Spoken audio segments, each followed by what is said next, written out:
Thanks for tuning into the Urban Scope podcast. I'm back with more women basketball news, and I want to talk about Dawn Staley and her comments on coaching in the NBA. So recently at the SEC Media Day, of course, the season is upon us with women's basketball, college women's basketball.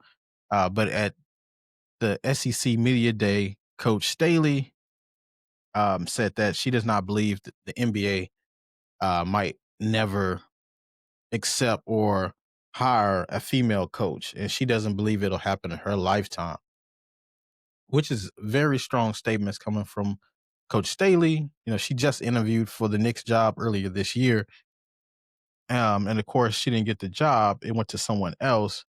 But I think she was very worthy of that job, and I think she would command the respect from the players and the organization.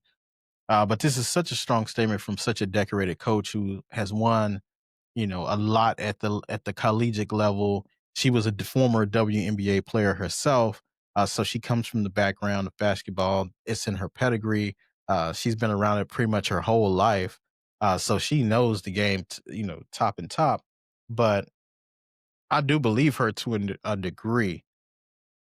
So I think more so the NBA would be more accepting of a female coach, more so than an NFL coach because of the toxicity that permeates throughout the NFL, opposed to the NBA. NBA has some of those elements as well, but more so in NFL because of the testosterone and all of the physicality of the NFL. They would be less likely to um, hire a female coach. Um, so I do believe her in that aspect.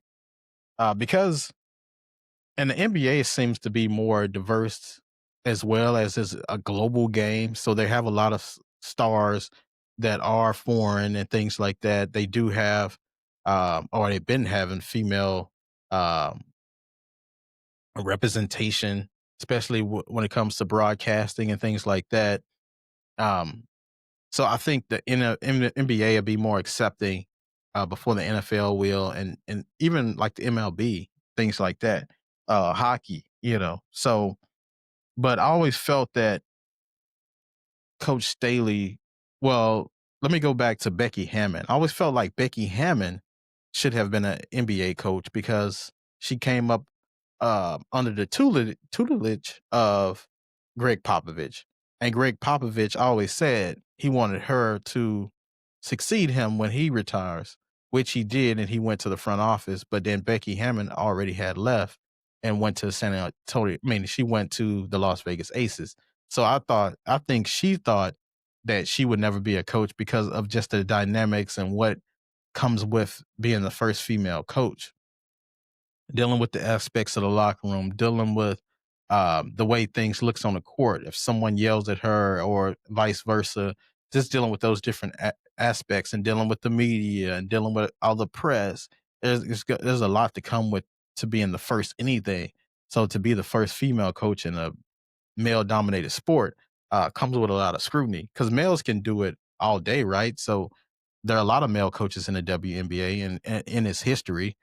Even in college basketball, you have a coach like Gino Auriemma who's coached UConn's women's basketball for decades, and it worked for him. There's no scrutiny.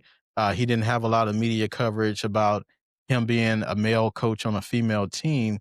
So there is precedent for this type of thing. I mean, it's at the collegiate level, but it can work. You can have an opposite gendered coaching players, and it works. I mean, you have that sample size.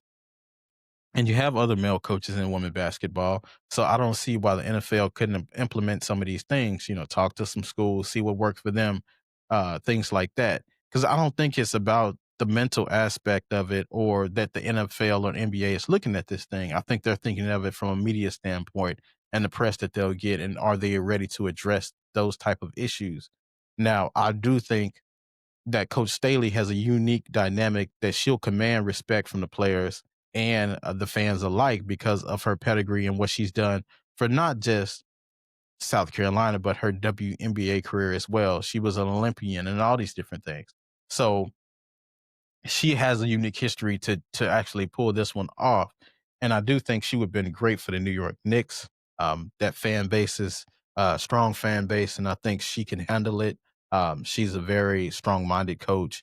She's very inspirational from what she does for the players that she's got to the league, and she's had dozens and dozens of players get drafted. And she coached one of the best players in WNBA history right now, in Asia Wilson. And then she had Leah Boston behind her, and she had Alicia Gray and all these different pieces. So she's coached some of the greatest talent. So that wouldn't be an issue for her to be able to command respect. I know most people would say women's basketball and men's basketball is different, but now mentally it's the same. And I think she'll be able to figure it out. And I think she would be very successful as well. Um, but I think her coaching some of the best players, coupled with her coaching history, plus her ability to be a player herself, and just the way she was brung up in Philadelphia, and she comes from a tough background. I think she would easily be, uh, a competitive and a great coach in the NBA. Not saying that she would be Hall of Fame. It would definitely depend on the pieces or the team that she lands with. But I think on her with that New York team, from when she interviewed earlier, I think they missed out on a great opportunity, not only to just for the fans and because the sales and tickets sales are going to be there whether the Knicks are good or not. But I think they missed on the opportunity to be a part of history, to be on the right side of history, for Don Staley to coach that team and to show the NBA and the NFL and the MLB and hockey and things like that, that you can have a woman coach lead your male dominated team. Um, but we haven't even made there as a country because we don't, we never had a woman president. So there's a long way we have to go in this country, and it has to start somewhere. And why not start with Coach Don Staley at the smallest level when you dealing with the NBA and sports, to set the precedent for bigger things in this world. But tell me what your thoughts on Coach Staley being able to coach with the NBA. And until next time, I'll see you next time.